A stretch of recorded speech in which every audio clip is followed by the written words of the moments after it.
What's up guys, welcome back to Stained Glass DIY. This is part 3 where we cover this how to do stained glass art. Now the first part we drew up the design as well as cut the glass. The second part we took these pieces to the grinder and also did the copper foiling method. And now we're ready to solder these pieces together as well as do patina, polish, and also put a hoop on it where you can hang your piece. Alright, here we go, let's do this. Alright, soldering time. So the first thing you want to do is to make sure that our pieces are lined up correctly and everything fits nicely. You want to make sure the piece is on the correct side. As you can see, the piece here is a little off and you don't want to be soldering on the wrong side. So you just want to make sure that that is the correct side for all the pieces.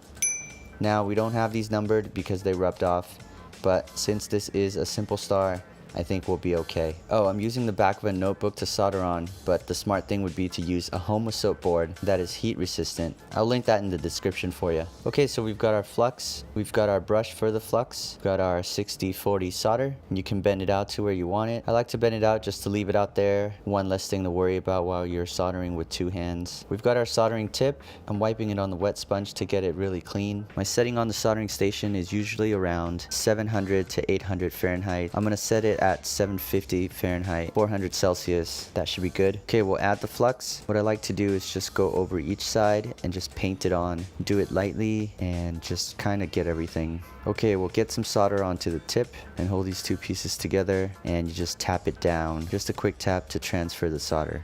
Add some more solder and hold these pieces down. Make sure it looks nice and straight and just tap it down on the glass. And we'll tack each star piece. Okay, so it's not strong enough to pick up yet. So let's put it down and tack it some more.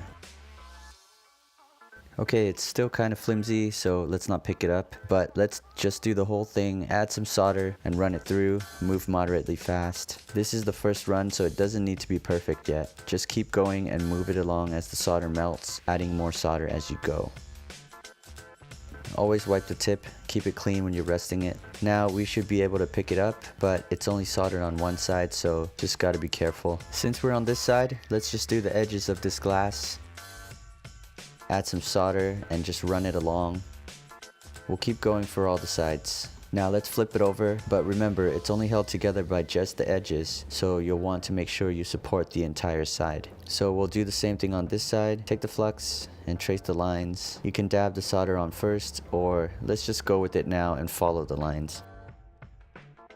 Now you can see that the solder lines need some more work and you'll want to get a nice bead along the lines so it stands out a little bit more, and also for good structural support to hold everything together well. We're repeating the steps and just adding more solder to the lines, but try to do it in a continuous flow to get the beads as smooth as possible. I'm also adding solder to the tip as I go where I feel more solder is needed.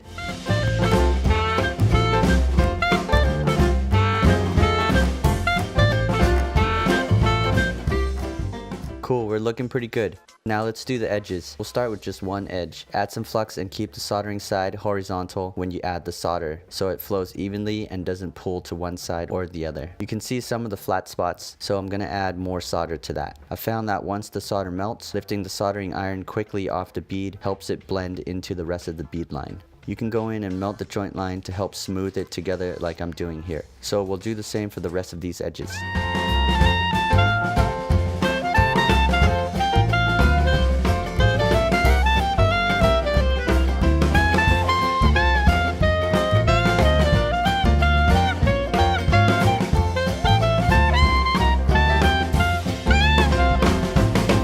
Now let's do the other side of the piece and add the bead lines like before. I'm going as slow as I need to get the solder to melt before moving ahead and just tracing the lines in a continuous motion.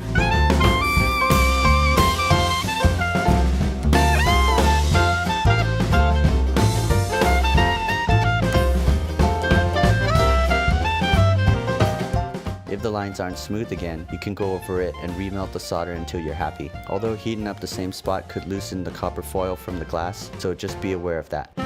Okay, I got my chain to hang our piece, as well as a jump ring I got from a local stained glass shop. And I believe this is a silver ring, but you can use copper and brass too. So placing the ring at this point will give you a stronger bond and could work, but I think it looks better at the tip, so we'll just go with that. It's not too heavy and we'll make sure there's enough solder for strength.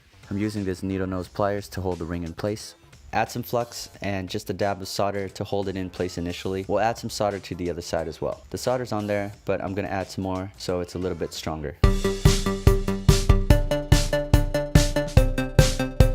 Let's try to hang it up and see if it holds.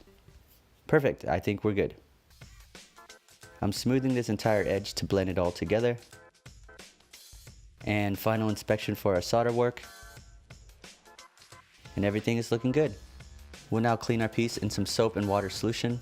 Scrub the solder lines to get rid of the flux residue. Add more soap if you need to help break down the flux. Clean both sides and fully dry everything for the next step.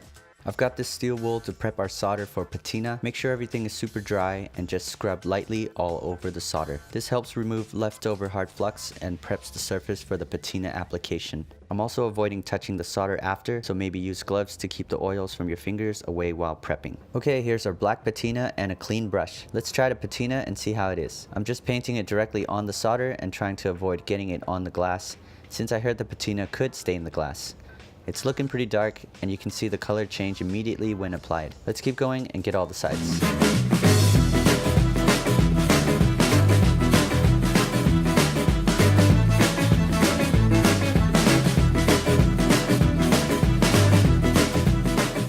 After the patina is dry, I'm dunking the whole thing in cold water to clean off any solution left on the glass. I'm using the brush on the glass and just leaving the solder part alone. And of course, dry it well for the next step. Okay, we can polish everything at this point. Use a dry cloth and coat the polish everywhere.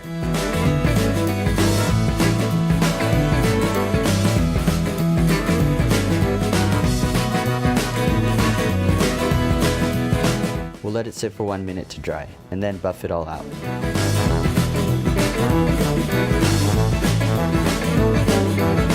We've got just one more step to go, and that's putting on the chain with the jump ring. That was a lot of fun for me, and I hope you liked it too. Hit the like button and let me know. Also, check out my other videos for more stained glass stuff. Subscribe if you haven't already, and let's hang out again. Thanks, and I'll see you guys in the next one.